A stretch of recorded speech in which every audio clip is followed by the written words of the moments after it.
नमस्कार, स्वागत है आपका जीबीसी अपडेट के हिमाचल बुलेटिन में। मैं हूं आपके साथ रीना सहोता। आइए रुक करते हैं हिमाचल की खास बड़ी खबरों पर। सबसे पहले सुर्खियां। रूस यूक्रेन युद्ध के बीच बदलते मौसम से पोंग बांध झील में घट गए विदेशी परिंदे। कैबिनेट बैठक के अहम फैसले, आपदा प्रभावितों को 7 लाख रुपए देगी सुक्खू सरकार। एक बहुत बड़ी खुशखबरी, अब शहरों में भी चला सकेंगे होम स्टे। सुक्खू सरकार ने दी मंजूरी, नहीं लेना होगा एनओसी। किन्नौर के छितकुल में दिखा येलो हैमर, महेश नेगी ने मध्य एशिया में पाया जाने वाला दुर्लभ पक्षी खोजा।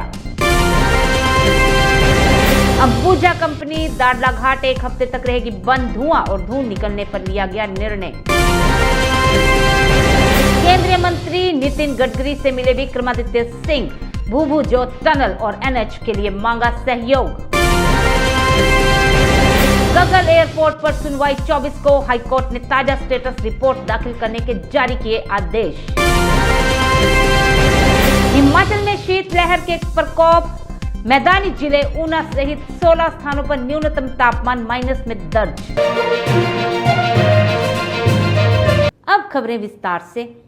रूस और यूक्रेन के बीच चल रहे युद्ध के बीच मौसम में आ रहे बदलाव का असर अब पोंग बांध झील में आने वाले हजारों विदेशी परिंदों पर भी दिखने लगा है।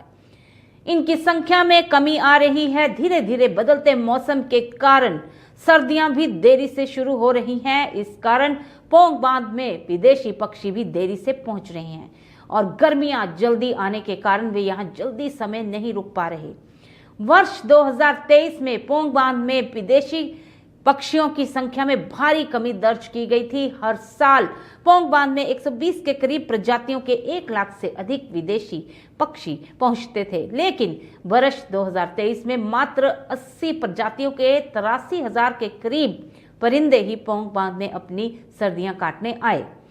2022 में पोंग बांध में पक्षियों की संख्या 50,263 थी, जो वर्ष 2023 में घटकर 37,501 पहुंच गई थी। इसके अलावा अन्य पक्षियों की संख्या भी कम रही है। करीब 22 साल बाद पोंग बांध में पक्षियों की संख्या 85,000 से कम पहुंची है। कल कैबिनेट की बैठक थी। इस बैठक में कई अहम फैसले लिए गए। उनमें से एक, समेत सहित प्रदेश के अन्य जिलों में आई प्राकृतिक आपदा और बाढ़ के कारण सब कुछ गंवाने वाले प्रभावितों के लिए सरकार ने विशेष आपदा राहत पैकेज घोषित किया है, जिसके तहत प्रत्येक प्रभावित परिवार को 7 लाख रुपए की धनराशि प्रदान की जाएगी। हिमाचल में अब शहरों में भी होम स्टे संचालित हो सकेंगे। होम स्टे संचालन के लिए एनओसी नहीं लेना पड़ेगा। मुख्यमंत्री सुखविंदर सिंह सुक्खू की अध्यक्षता में वीरवार को शिमला स्थित सचिवालय में मंत्रिमंडल की बैठक में होम स्टे नीति को स्वीकृति दी गई है। सरकार ने आपदा राहत पैकेज को स्वीकृति दी। इसी साल हुए प्रभावितों को भी 7 लाख रुपए मिलेंगे। किन्नौर जिला के छितकुल क्षेत्र में एक दुर्लभ पक्षी येलो हैमर दिखाई दिया गया है। इस दुर्लभ पक्षी की खोज स्थानीय शोधकर्ता महेश नेगी ने की है। महेश नेगी किन्नौर में पक्षी प्रजातियों का दस्तावेजीकरण कर रहे हैं।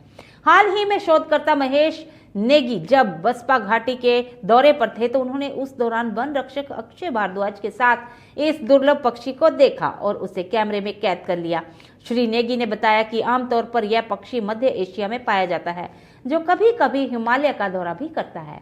हिमालय की गोद में बसे किन्नौर ने एक बार फिर अपनी जैव विविधता को लोहा मनवाया है। अंबुजा सीमेंट प्लांट दाड़ला घाट में निकल रहे धुएं और धूल की समस्या के चलते कंपनी 1 सप्ताह तक बंद रहेगी।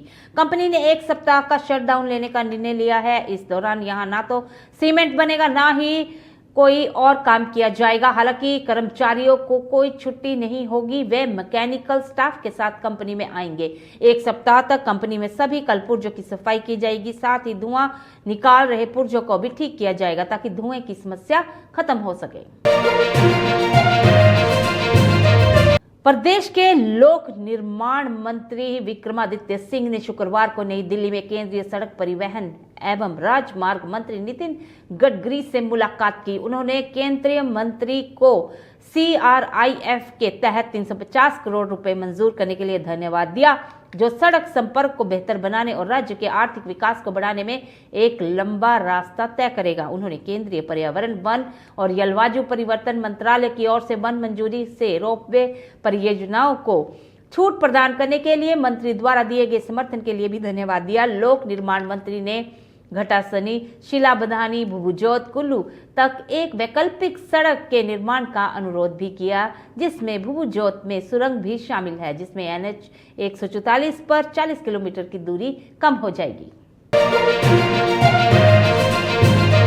हिमाचल प्रदेश हाईकोर्ट में गग्गल एयरपोर्ट विस्तारीकरण के मामले में जुड़ी याचिका पर सुनवाई 24 दिसंबर के लिए टल गई है। इसमें हाईकोर्ट ने ताजा स्टेटस रिपोर्ट दाखिल करने के आदेश जारी किए हैं। न्यायाधीश संदीप शर्मा ने सुनवाई के दौरान पाया था कि इस मामले में वन भूमि की तबादला करने से जुड़ी स्वीकृति केंद्र सरकार के पास लंबित है। हवाई अड्डे के विस्तार का मामला भी प्रोजेक्ट स्क्रीनिंग कमेटी के पास लंबित है। तकनीकी आर्थिक रिपोर्ट यानी TEFR, जो पर्यावरण संबंधी सेवाओं के लिए एक पूर्व आवश्यक कार्य है, अभी तक प्राप्त नहीं हुई है और केवल उक्त रिपोर्ट प्राप्त करने के बाद ही भारत सरकार वन मंजूरी के लिए अनुमति देने के लिए आगे बढ़ सकती है। मौसम की बात करें तो न्यूनतम तापमान में गिरावट से हिमाचल प्रदेश के मैदानी व पर्वतीय कई क्षेत्र शीतलहर की चपेट में हैं।